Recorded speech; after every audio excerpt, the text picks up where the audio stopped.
A bilhões de quilômetros do Sol, duas sondas escutaram o espaço e ele respondeu com um sinal inesperado. Não era para ser assim. Na borda do Sistema Solar, os cientistas esperavam uma transição limpa, quase teatral, entre a influência do Sol e o silêncio do espaço interestelar.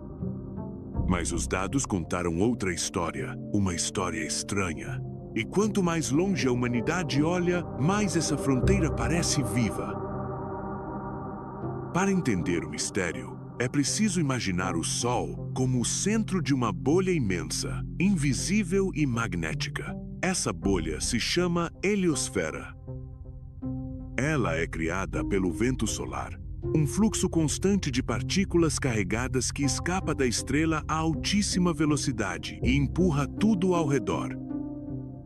Durante muito tempo, esse vento domina a região que habitamos. Depois, aos poucos, sua força enfraquece. E então começa o cabo de guerra. No caminho até a beirada dessa bolha, o vento solar passa por etapas com nomes que parecem saídos de ficção científica. Primeiro, ele encontra o choque de terminação, onde desacelera bruscamente. Depois, atravessa a heliobainha, uma região turbulenta, comprimida e agitada. Por fim, chega a heliopausa, o limite onde a pressão do vento solar e a do meio interestelar se equilibram. Esse é o ponto crucial. A heliopausa não é apenas uma linha no mapa. Ela é o encontro entre dois domínios. De um lado, o território do Sol. Do outro, o espaço entre as estrelas, preenchido por partículas, campos magnéticos e matéria que vieram de outros cantos da galáxia. Durante décadas, os modelos sugeriram que essa passagem seria relativamente clara, quase como cruzar uma porta invisível, mas a realidade, como tantas vezes acontece na ciência, foi mais sutil. As Voyagers mudaram tudo. Lançadas em 1977, elas seguem viajando há quase meio século. Voyager 1 cruzou a heliopausa em 25 de agosto de 2012, a cerca de 121,6 unidades astronômicas do Sol. Voyager 2 fez o mesmo em 5 de novembro de 2018, a cerca de 119,7 unidades astronômicas. Foram as primeiras sondas a medir, em situação real, o que existe do outro lado dessa fronteira.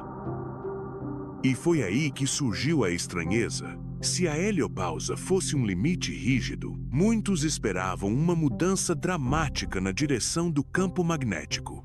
Como se uma bússola cósmica precisasse girar de forma nítida ao sair da bolha do Sol. Mas a Voyager 1 não viu exatamente isso. O campo não se comportou como o previsto.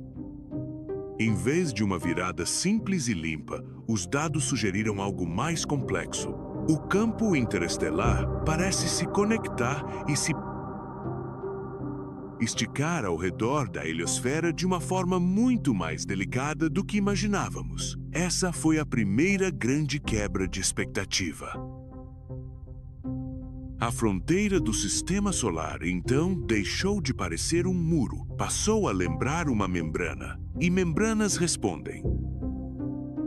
As sondas mostraram que ondas de plasma e compressões podem viajar para fora, atravessar a heliopausa e continuar perturbando o meio local. Em outras palavras, tempestades solares não desaparecem simplesmente no limite.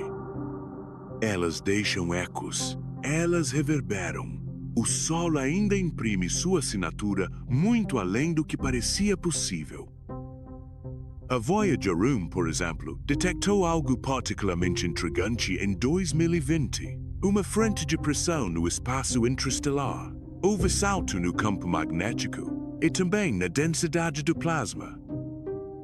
Era como se uma maré invisível tivesse passado pela sonda em uma região a bilhões de quilômetros da nossa estrela. Isso não foi um detalhe isolado.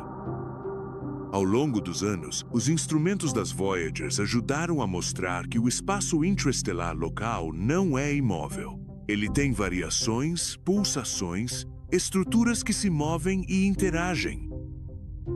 O instrumento de ondas de plasma, em especial, permite ouvir o ambiente. Quando ele detecta oscilações, os cientistas podem inferir a densidade de elétrons ao redor da nave. Foi assim que se confirmou que Voyager 1 já estava imersa em plasma mais denso, característico do lado de fora da heliosfera. Há algo quase poético nisso. Uma sonda antiga, silenciosa, continua sintonizada com o cosmos e devolve sussurros de um lugar que nenhum ser humano jamais visitou. A Voyager 2 trouxe outra vantagem preciosa. Ela ainda carregava um instrumento capaz de medir diretamente propriedades do plasma ao atravessar a fronteira. Com isso, os cientistas ganharam 2 pontos de observação diferentes. 2 travessias, 2 retratos de uma mesma borda. E ao comparar os resultados, ficou ainda mais evidente que essa região é dinâmica, assimétrica e cheia de surpresas. Mas como estudar algo tão distante, tão difuso, tão invisível? A resposta veio de uma ideia engenhosa. Em vez de tentar enxergar a borda diretamente, os cientistas usam os chamados átomos neutros energéticos, ou ENAs.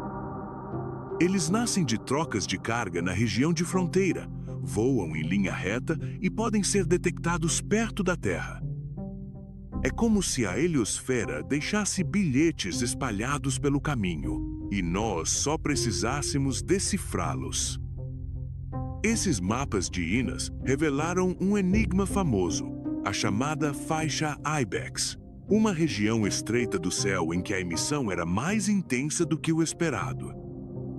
Um brilho estranho, um traço que não se encaixava perfeitamente nas previsões e que continua alimentando debates sobre o papel do campo magnético interestelar e sobre a geometria real da heliosfera. Cada novo dado parecia dizer a mesma coisa. A borda do sistema solar não é simples, é ativa. É moldada por forças que se empurram, se dobram e se ajustam o tempo todo. E é justamente aí que mora o valor desse tipo de descoberta. Na ciência, o momento mais importante nem sempre é quando tudo confirma a teoria. Às vezes, é quando algo não combina. Quando uma medida foge do esperado, quando o universo sinaliza que nossa imagem estava incompleta. Foi isso que aconteceu aqui. Os modelos antigos precisaram ser revisitados. Alguns sugerem que o campo magnético interestelar pode se drapear ao redor da heliosfera de maneira mais suave. Outros apontam para estruturas locais no plasma, capazes de criar ondulações e frentes de pressão. Há também a possibilidade de que a própria heliopausa seja mais espessa, mais porosa e mais variável do que se pensava. Talvez não exista uma única borda. Talvez existam camadas, respostas e transições sobrepostas. E isso muda tudo. Porque se a heliosfera é uma espécie de escudo do Sol, então ela não é um escudo rígido, ela é uma fronteira respirando. Uma região que recebe impactos, devolve ecos e interage com o ambiente galáctico ao seu redor. Entender essa dinâmica ajuda a interpretar como o vento solar molda o espaço local, como partículas cósmicas atravessam essa barreira e como o sistema solar se encaixa no meio interestelar. Agora, uma nova fase dessa investigação já começou. A missão IMAP foi lançada para mapear a heliosfera com muito mais detalhe, usando instrumentação moderna para responder justamente às perguntas que as Voyagers abriram. Por que essa borda muda? Por que ondula? Por que às vezes parece responder como se fosse elástica? As próximas respostas podem redefinir o modo como desenhamos o limite do nosso sistema planetário. E talvez essa seja a lição mais fascinante de todas. Mesmo em um lugar que acreditávamos conhecer bem, como o Sistema Solar, ainda existem regiões onde o desconhecido domina. Lugares onde uma simples medição pode derrubar certezas antigas. Lugares onde o Sol termina, mas sua influência ainda insiste em continuar. A borda do Sistema Solar não é o fim da história. É o começo de uma nova pergunta. Inscreva-se e comente: bolha rígida ou membrana cósmica?